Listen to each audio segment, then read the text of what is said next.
నిన్న మొన్న చూస్తున్నాం కొంతమంది మాటలు బీఆర్ఎస్ వాళ్ళు అంటున్నారు, అయ్యో ఇంత అన్యాయం ఉంటుందా, మేమేం ఇంటలేదు ఈ ప్రభుత్వం అని.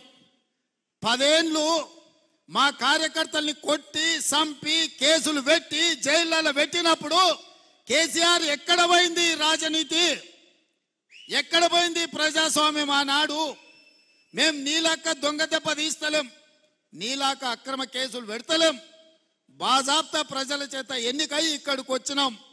6 నెలలనే అంత అయిపోయినట్టు కేసీఆర్ ఏదేదో మాట్లాడుతుండు. ముందుంది ముసళ్ళ పండుగ అని చెప్పి నేను ఈ చెప్పదలుచుకున్నా.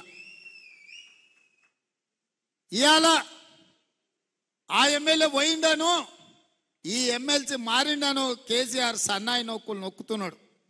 మరి ఇన్నాళ్ళు ఎక్కడ పోయినావు నాయన? మా ఎమ్మెల్యేలను గుంజుకున్నప్పుడు మా కార్యకర్తలు కష్టపడి గెలిపించి అసెంబ్లీకి పంపిస్తే అక్కడి నుంచి అక్కడనే గద్దలాక దండకపోయినప్పుడు ఈ దుఃఖం కనిపించలేదా?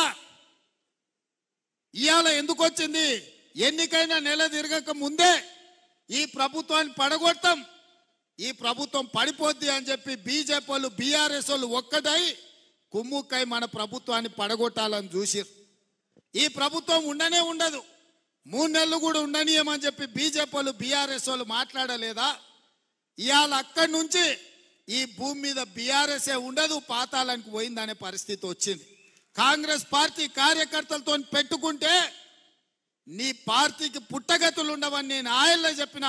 మా కార్యకర్తలు ఉసురు తలిగింది కేసీఆర్ నీకు, వాళ్ళ ఉసురు తలిగి దుమ్ము కొట్టుకపోతావు. నీకు ఇంకా రాజకీయంగా మనుగడ లేదు.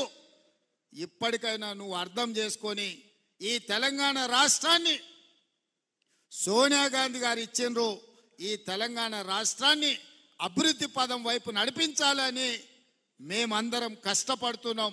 ఇప్పటికైనా తెలంగాణ సమాజానికి క్షమాపణ చెప్పి అభివృద్ధి కోసం కష్టపడుతున్న కాంగ్రెస్కు అడ్డుపడకుండా చేతనైతే సహకరించు, చేత కాకపోతే ఆ ఫామ్ హౌస్లో పడుకొని ఏడువు తప్ప ఇంకా కాళ్ళ కట్టెబెట్టాలని తండ్రి కొడుకులు మామ అల్లుళ్ళు చూస్తున్నారు.